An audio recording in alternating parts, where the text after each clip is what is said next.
ازيكم عاملين ايه؟ يا رب تكونوا كويسين وبخير. الفيديو ده هنعمل مع بعض مكياج للنهار، مكياج ينفع للشغل او الجامعة، وكمان الفيديو هيكون فيه كذا نصيحة مهمين لمكياج النهار. فلو عايزة تشوفي الميك اب تابعي الفيديو للاخر، ولو لسه مشتركتيش في القناة دوسي على سبسكرايب او اشتراك وفعلي الجرس، ولو انتي على الفيسبوك اعملي لايك للبيج.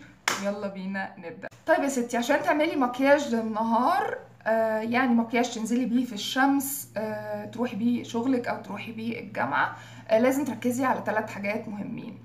اكشلي هما حاجتين مهمين والتالتة بتخص بعض الناس، بس خلينا نقول في المجمل ان هما 3 حاجات مهمين.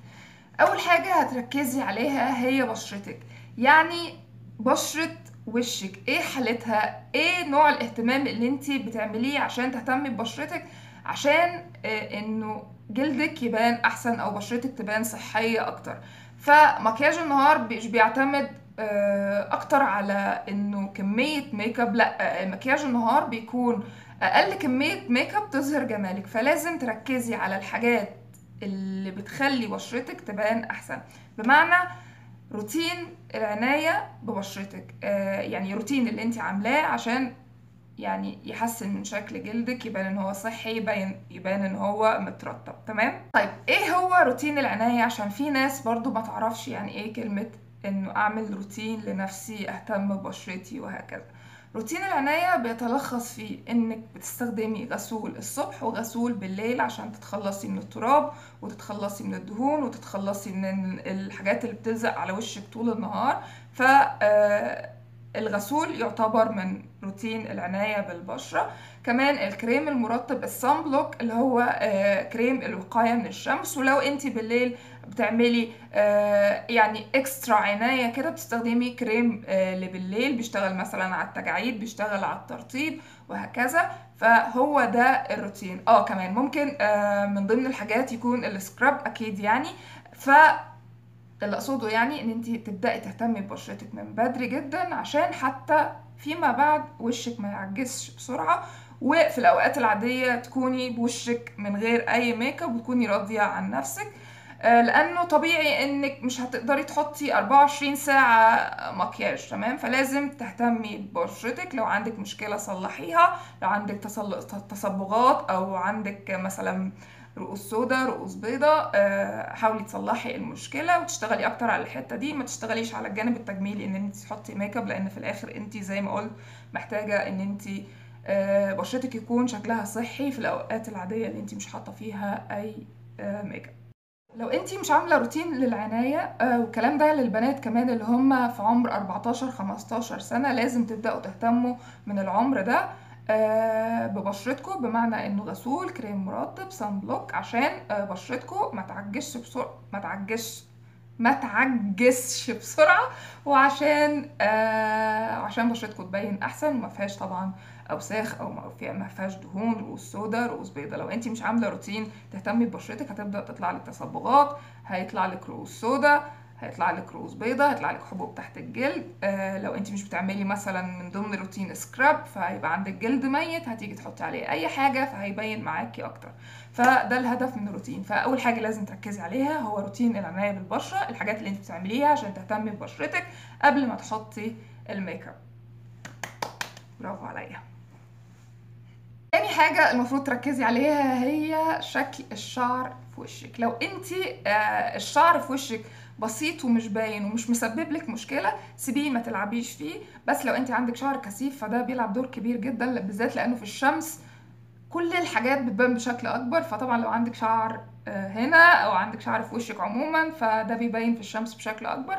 فلازم تاخدي بالك من النقطة دي، ان انتي تزيلي الشعر الموجود في وشك بطريقه طبعا، او بالطريقه اللي انت يعني الطريقه اللي انت متعوده عليها، سواء بالخيط او مش طبعا مش برجح الواكسنج اللي هو الشمع. فشوفي انت الطريقه اللي انت بترتاحي فيها. انا بستخدم الشفرات دي من دايسو هنا، ب3 مع بعض بيبقوا ب7.5 ريال، بس ممتازين هايلين، بستخدمهم لكل وشي. الاول كنت متخوفه من موضوع الشيفنج وانه بيزود الشعر، بس طلع الكلام ده يعني مش حقيقي، مش بيزود الشعر ولا حاجه. انا بستخدمه على كل وشي ما عدا المنطقه دي. فلو عايزين موضوع يعني عايزين فيديو خاص بالموضوع ده اكتبوا لي في الكومنتس. كنت بقول اني بستخدم الشفرة دي لوشي كله ما عدا طبعا الحواجب ووشي كله ما عدا منطقة الشنب، مش عشان هو بيكثف، لا عشان بس ملمس الشعرة وهو طالع بيكون مختلف عن لما الشعرة بتكون يعني ناعمة كده وطويلة. يا رب تكون الفكرة واصلة لكم. يعني الشعرة لما بتكون في وضعها الطبيعي مش متشالة بتكون طويلة وناعمة وشكلها طبيعي، اوكي؟ بس ده بيخلي الشعرة بتطلع اوضح، تمام؟ ف مش بستخدم ده لمنطقة الشنب. يعني بستخدمه لوشي كله. بس فهي دي النقطة، تخلي بالك من موضوع الشعر قبل ما تحطي ميك اب بتاع اللي بتنزلي بيه بالنهار، تمام؟ كتير وهي دي اللي انا قلت خاصة ببعض الناس. لو بتلبسي لينسز فاكيد اكيد اكيد اوعي تلبسي لينسز محددة او فيها خطوط، لان الشكل ده بيكون مرعب بالنهار. حاولي على قد ما تقدري يكون شكلك رقيق ويكون شكلك سيمبل. استخدمي لينسز ما فيهاش خطوط وشكلها طبيعي. وفي ماركات كتير منزلة يعني كولكشنز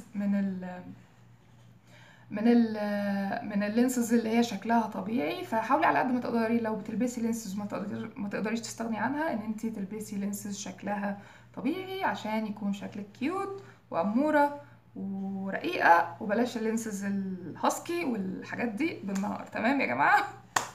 اول حاجه هنعملها هنستخدم الصن بلوك. الصن بلوك مهم جدا لمكياج النهار بالذات لو بتنزلي في الشمس. ما ينفعش طبعا ترطبي وشك باي مرطب في الشمس لانه ممكن يسبب لك اسمرار في بشرتك. فانا ما عنديش صن بلوك دلوقتي خلص، فهنعتبر انه انا حطيت دلوقتي صن بلوك، فلازم لازم لازم تحطي صن بلوك. وبالمناسبه احسن صن بلوك للبشره الدهنيه ممكن تستخدمي لا روش بوزيه. واعتقد عليهم سيل دلوقتي في صيدليه بوتس، فالحقوهم. فالصن بلوك اول حاجه، تمام؟ هنعتبر دلوقتي ان انا حطيت على وشي صن بلوك، اوكي؟ تاني حاجة هستخدمها هي بودر الحواجب. لو انتي حواجبك كثيفة استخدمي ماسكارا شفافة لتمشيط بس الحواجب. لو كثيفة وعريضة استخدمي بس ماسكارا شفافة عشان تسرحيهم ويكون شكلهم مهذب. لو حواجبك متوسطة او خفيفة ممكن تستخدمي البودر او القلم، بس القلم مع الوقت ومع الاستخدام على المدى الطويل ممكن يشد شوية من شعر الحواجب. فحاولي تعملي بالانس. لو انت بتحبي تستخدمي القلم حاولي تعملي بالانس بين استخدام القلم واستخدام البودر. لو تقدري تستخدمي البودر على طول استخدميها. فدي كانت نصيحة برضو بخصوص الحواجب. هستخدم الباليت دي من ريميل لندن. الباليت دي فيها درجة بودر ودرجة درجة البودر اللي فيها بني ودرجة جل. الميزة في الباليت دي ان الجل اللي فيها طري، مش بينشف. معلش يا جماعة على التعلسم الكتير ده. مش بينشف شعر الحواجب زي انواع الجل التانية اللي بتنشف زي انستازيا وزي انجلوت والحاجات دي. فالجل اللي فيها طري ومش ثابت، يعني هو استخدام يومي هيبقى كويس، تمام؟ فهاخد درجة البودر اللي هنا احط عليها نقطة مية وبعدين هبدأ أرسم بيها حواجبي. طبعا لو بتستخدمي بودر الحواجب يعني ينصح وطبعا لو بتستخدمي بودر الحواجب ابص كده ليه؟ ابص كده المفروض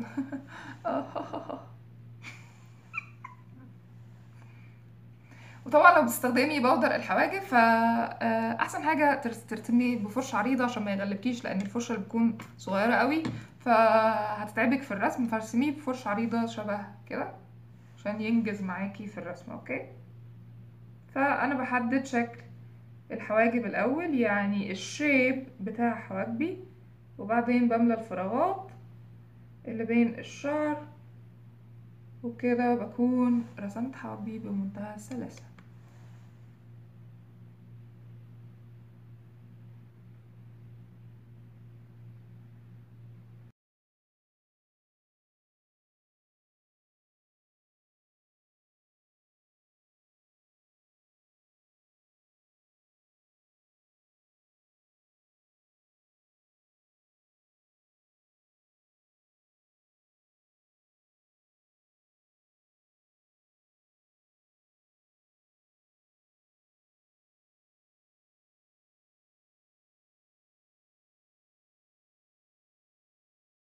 بعدين هجيب فرشة حواجب وهبدأ امشط الحواجب، امشط البودر جوه الشعر عشان يعني ادمجه. تمام، ادمجه جوه الشعر بحيث ان الخط ده ما يبقاش واضح معايا، الخط ده او ده ما يبقاش واضح معايا.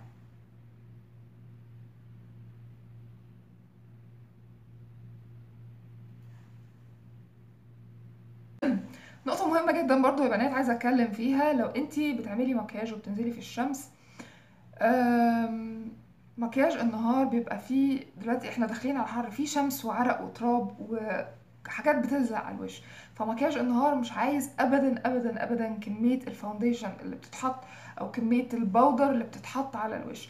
مكياج النهار عايز حاجات سيمبل، عشان كده في اول الفيديو قلت حاولي تركزي اكتر على بشرتك، لو عندك مشكلة حاولي تصلحيها. وانت مش محتاجة تحطي كل كمية الفاونديشن والبودر دي بالنهار، لانه زي ما قلت اي حاجة بتوضح بشكل اكبر في الشمس. احنا يعني كبنات مع بعض ممكن نكون بنعدي الكلام دوت، بس في ناس تانية بتركز وتقول ايه كل ده يعني. فلو انت بتعملي مكياج وبتنزلي بيه في الشمس، بتروحي بيه الجامعة او تروحي بيه شغلك، حاولي على قد ما تقدري ان انت تخفي كمية الطبقات المحطوطة على الوش. حطي بس بي بي كريم او سي سي كريم. عايزه تداري اي تصبغات في وشك، استخدمي كونسيلر على البقعه او على الحاجه اللي انت عايزه تغطيها، بس ما تستخدميش حاجات اكتر من كده. فدلوقتي انا هستخدم الكونسيلر بتاعي من ميبلين ايج ريوايند، وهحطه تحت عيني وعلى الاماكن كمان اللي انا عايزه اغطيها شويه، فيها شويه تصبغات مثلا زي هنا او هنا اثر حبايه. بس اللي انا هعمله دلوقتي ان انا هوزع الكونسيلر تحت عينيا، وطبعا بتستخدمي كونسيلر على قد ما تقدري يكون نفس درجة بشرتك، بحيث لما تحطي تحت عينك ميبقاش فيه فرق كبير بينه وبين بقية وشك. تمام. الكونسيلر ده درجته نيوتراليزر.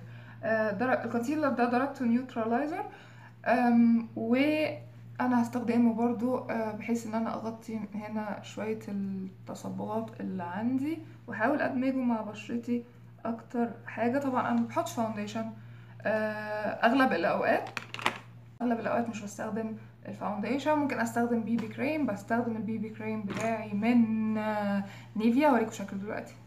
نيفيا، وده اكتر حاجة بحبها فيه ان هو ملوش كفر خالص. هو يعني انا بحس ان هو مجرد ترطيب وبيدي زي لمسة توحيد بشرة، توحيد لون بشرة خفيف كده. فده اكتر حاجة بحبها فيه، لان انا مش بحب احط حاجات يعني كتير وتكون تقيلة على وشي. تمام. هبدأ اعمل بلند للكونسيلر. كونسيلر ايج وايند من احسن الحاجات اللي ممكن تستخدميها بشكل يومي، لانه مش بيظهر الخطوط اللي تحت العين، وبيكون ناعم، يعني هو فيه نسبة ترطيب تحت العين. فانا بحبه عشان هو شكله طبيعي، وعشان مش بيبين خطوط تحت العين.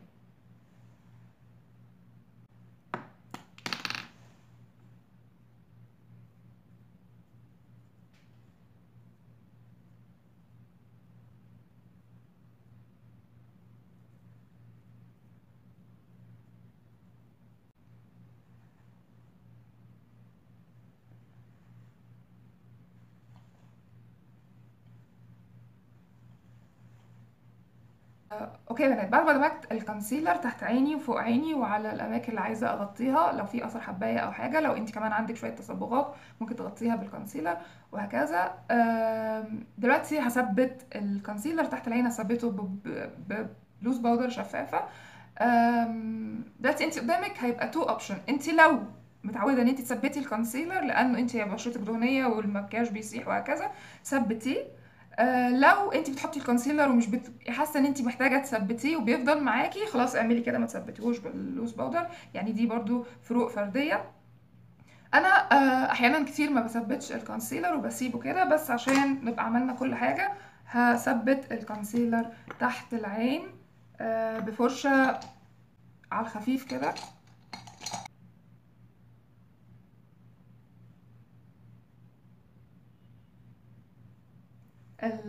اللوز باودر اللي بستخدمها من كاريولان درجتها تي ال 11 اللي هي الشفافة. ودي احسن حاجه، ان انت مش بتبقي حاسه احساس ان انت حاطه كميه من البودر. هي خفيفه جدا وملهاش لون، اللي هي الدرجه بقى بتاعه التي ال 11.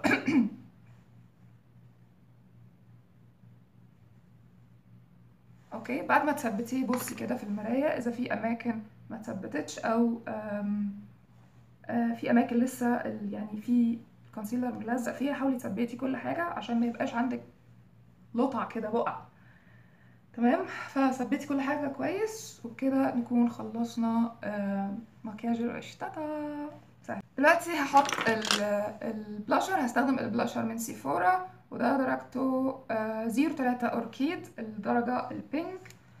باخد منه نقطه كده وبوزعه بصوابعي، يعني بعمل له بلند بصوابعي، او زي ما تحبي، يعني ممكن تعملي له بلند بالفرشه، بس زي ما قلت الفرشه بتاخد شويه من البرودكت، فاعملي له بلند بصوابعك. لو لقيتي نفسك حاطه كتير حطي ده اخفيه بالفرشه او بالبيوتي بلندر. وانا بوزع دايما البلاشر بتاعي كده بالشكل ده. الشكل ده دايما بيديني انه شكل اصغر، وبيدي براءة، وكأنه فيه يعني الوش فيه دموية، يعني كأنه يعني كيوت. اوكي، فسيبكم من الهبل ده ويلا نكمل نركز في اللي احنا بنعمله. في تريكة تانية للبلاشر. لو انت ما عندكيش تنت سفورة ممكن تستخدمي اي روج، بس مش هيبقى ثابت معاكي زي التنت، لان التنت بينشف، الارواج يعني شوية كريمي فممكن تتزحلق. فلو ما عندكيش تنتي سيفورا ممكن تحطي روج وبعدين تثبتيه بالبلاشر بتاعك، هيفضل معاكي اطول وقت ممكن. لانه اي حاجه كريمي بتيجي تحطي عليها حاجه بودر بتثبت معاكي فتره طويله. تمام، فلو ما عندكيش تنسي فورا حطي روج، مفيش مشكله خالص. هتحطيه وتدمجيه بالفرشه بتاعه الفاونديشن اللي هي شكلها كده، اكيد مش فرشه البلاشر اللي بيكون شكلها كده، لانه دي مش هتدمج لك الروج، فانتي بتحطيه وتدمجيه بالفرشه بتاعه الفاونديشن. تمام، هاخد البلاشر بتاعي من كاستل سنت، والبالت دي من كاستل سنت فيها 10 درجات بلاشر بجد وهمية. من احسن الحاجات اللي ممكن تقتنيها يعني كبلاشر، لانه فيها 10 درجات وسعرها كان 100 ريال. فتخيلي انتي الدرجة هتبقى بكام لو انتي جبتي كل الدرجات دي، هتدفعي فيهم كام. وكمان هي ككواليتي كبلاشر حلوة جدا وثابتة والالوان بتظهر. ف دي من الحاجات اللي انا بحبها في البلاشر، بستخدمها على طول.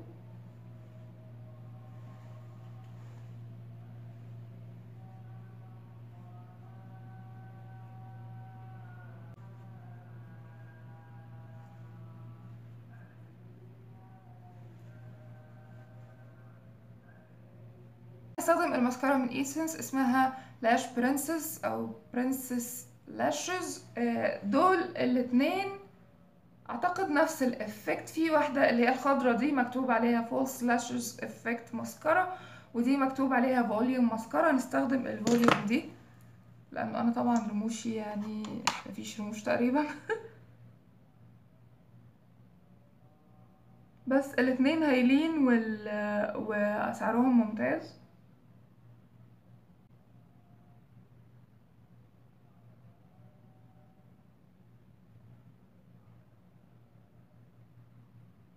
يا بنات، لو لقيتي نفسك لحوستي الدنيا مسكرة تحت او فوق او كده، استني لما تنشف خالص خالص خالص خالص، وبعدين بالبتاعة دي حوشيها كده، شيليها. لانك لو شلتيها وهي لسه ما نشفتش هتبهدلي الدنيا، فاستني لما تنشف خالص وبعدين شيليها. طيب، انا حد بحب احط هايلايتر، بحب احطه بالنهار، معرفش ازاي يعني. فلو انت بتحبي تحطي هايلايتر حطي هايلايتر، بس ما مش اللي هو بتنوري، يعني حطي على يعني حطي لمسة الهايلايتر اللي تخليكي اوكي انا حاطه هايلايتر، بس مش اللي هو بتاع السواري ده اللي هو كده.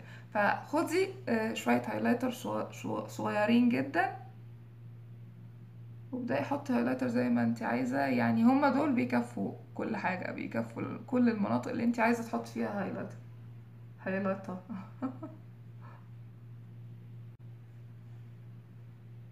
وزعيه بقى على قد ما تقدري، بحيث انه انت حاطه هايلايتر. لا لا لا، مش حاطه هايلايتر.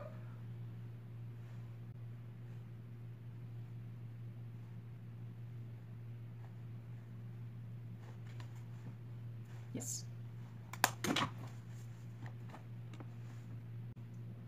بعدين هنحط الروج. هستخدم الروج بتاعي من Forever 52. نصيحة عشان الروج يفضل معاكي أطول وقت ممكن، حطي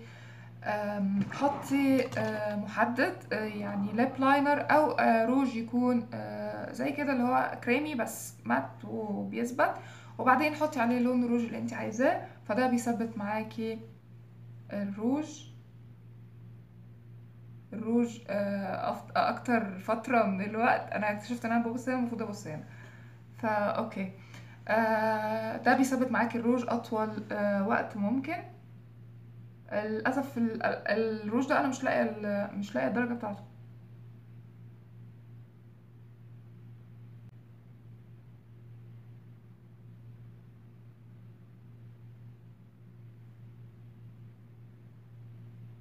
اوكي، هحط الروج ده وهسيبه دقيقة ينشف، وبعدين هحط عليه درجة تانية. هو انتي حاطة ايه؟ هو انتي حاطة فاونديشن؟ لا لا لا لا، انا مش حاطة، انا جمالي طبيعي. طيب هو ايه ايه البرودكت اللي انتي حاطاه على حواجبك ده؟ انا حواجبي اصلا حلوين اصلا، ما بحطش عليهم حاجة. انا جمالي طبيعي والله. تحقدوا. ها، كفاية حقد. بيج. ولو عينك صغيرة حاولي ان انتي تحطي كحل بيج جوه العين، ده بيوسع العين وكمان بيدي زي ما قلت هو لوك نو ميك اب، بس يعني لوك بريء كده، يعني جمالك طبيعي. استخدمي كحل بيج لانه شكله بيبقى حلو قوي بالنهار، طبعا احسن بكتير من لما تحطي كحل اسود جوه العين. اوكي،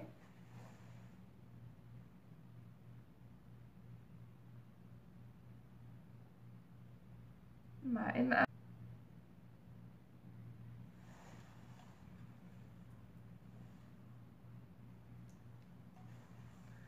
اوكي دلوقتي هستخدم الليب ليكويد ليبستيك ده من ايسنس. المفروض انه أم، ايه جلوس روج جلوس. هحط هنا شوية كده هنا لانه انا بحب الجلوسات جدا.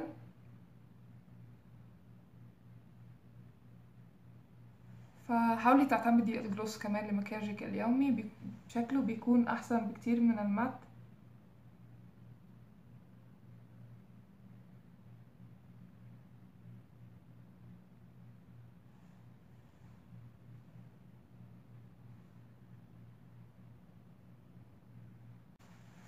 بس كده يا بنات، وبكده نكون خلصنا.